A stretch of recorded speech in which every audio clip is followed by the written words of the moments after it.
Hello friends, welcome to my YouTube channel school of knowledge.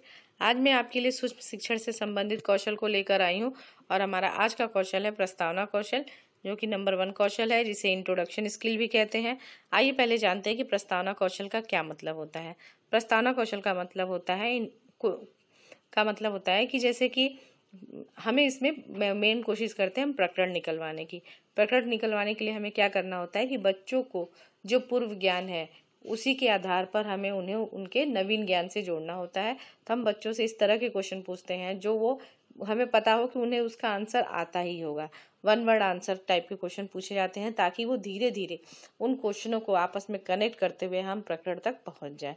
ठीक है, यही इसी तरह की स्किल जो है हमें प्रस्तावना कौशल में सिखाई जाती है। तो आइए देखते हैं कि इसके लिए पाठ्य योजना कैसे तैयार करेंगे। तो मैंने पहले भी बता रखा है कि पाठ्य योजना अपने अपने हर विद्यालय का अलग अलग तरीके से पाठ्य योजना बनाते हैं। हमारे विद्यालय में इस तरह से बना देते हैं कि एक साइड में पाठ्य योजना से संबंधित प्रश्न उत्तरों को लिखते हैं और दूसरे साइड में उसके घटक को लिखे जाते हैं।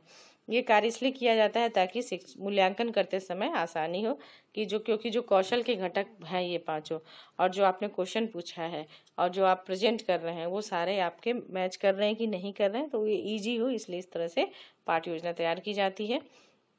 आइए शुरू करते हैं कि किस तरह से पाठ्य योजना बनेगी। तो इसके लिए हम सबसे पहले सबसे ऊपर लिखते हैं प्रस्तावना कौशल संख्या, फिर लिखेंगे छात्राध्यापक या छात्राध्यापिका का नाम। विद्यालय का नाम नहीं लिखेंगे क्योंकि ये जो शिक्षण कार्य होता है वो आपके अपने विद्यालय में होता है जहाँ से आप शिक्षण ले रहे हैं। उसके बाद जो है हम एक टेबल बनाते हैं जिसके अंतर्गत ये 5 बिंदुओं को लिखते हैं। पहला है दिनांक। दिनांक वो दिनांक होगा जिस दिन आप ये शिक्षण कार्य करेंगे। दूसरा है कक्षा। तो ये जो प्रकरण है आज का वो कक्षा 8 के लिए बना है। विषय विज्ञान है। उप विषय जीव विज्ञान है। चक्र जो है 2 है और अवधि जो है 6 मिनट की है। तो प्रकरण हमारा है वायु प्रदूषण। उसके बाद हम लिखते हैं पूर्व ज्ञान। तो इसमें हम लिखते हैं कि छात्रों को वायु प्रदूषण की सामान्य जानकारी है। उसके बाद नंबर आता है क्रम संख्या। इस तरह से टेबल बनाते हैं जिसमें हम क्वेश्चन आंसर लिखते हैं। तो इसमें टेबल बनाने में हम सबसे ऊपर इस तरह से 3 कॉलम बनाते हैं। जो पहला होता है क्रम संख्या का, दूसरा छात्राध्यापक या छात्राध्यापिका कथन और तीसरा होता है छात्र कथन। तो शिक्षिका प्रश्न करती है कि अगर हमें एक स्थान से दूसरे स्थान तक जाना हो तो हम किस चीज का प्रयोग करेंगे।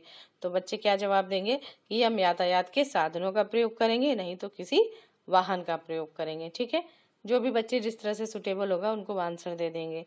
ठीक है, तो हमने फिर क्या किया, यातायात का लेके क्वेश्चन बना लिया कि यातायात के साधन कौन कौन से हैं।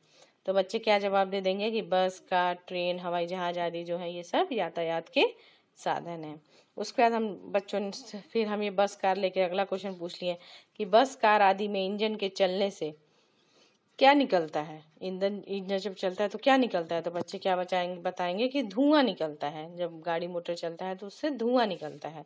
ठीक है, फिर हम अगला क्वेश्चन पूछेंगे कि वाहनों से निकलने वाले धुएं के कारण कौन सा प्रदूषण होता है। तो बच्चे क्या जवाब दे देंगे कि वायु प्रदूषण होता है।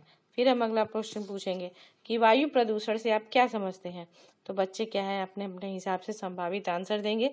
तो चूंकि 1 वर्ड आंसर, जब भी हम इस तरह के क्वेश्चन पूछते हैं आप क्या समझते हैं या फिर वायु प्रदूषण का क्या तात्पर्य है, वायु प्रदूषण के बारे में आप क्या जानते हैं, मतलब इस तरह का आंसर कि जो 1 वर्ड आंसर ना हो।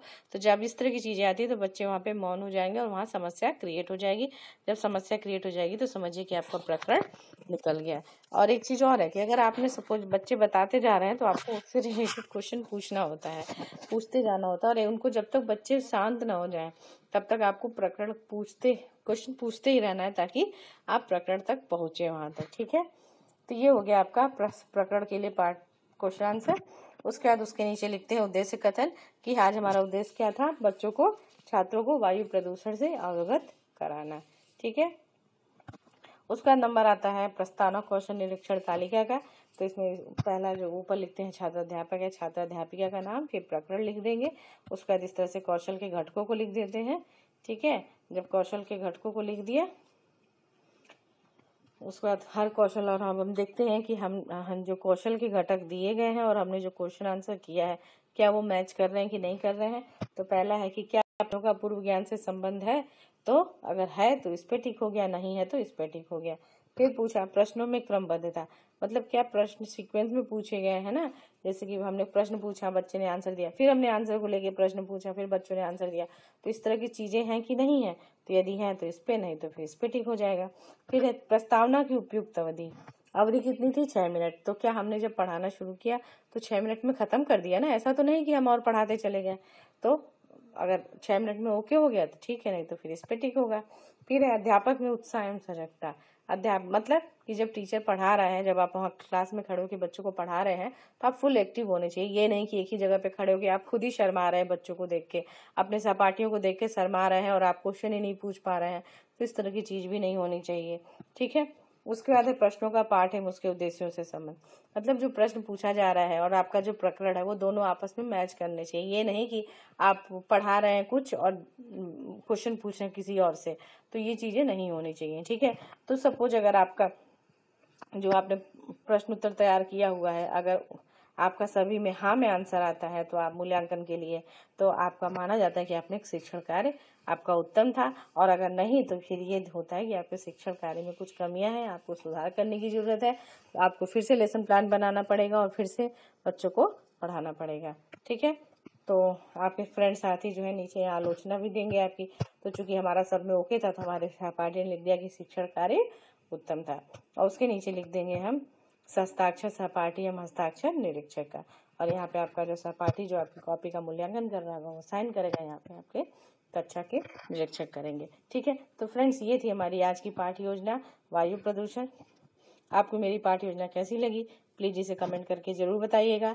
और अगर आपको मेरी वीडियो अच्छी लगी हो तो प्लीज इसे लाइक करें, शेयर करें और मेरे चैनल को सब्सक्राइब करें।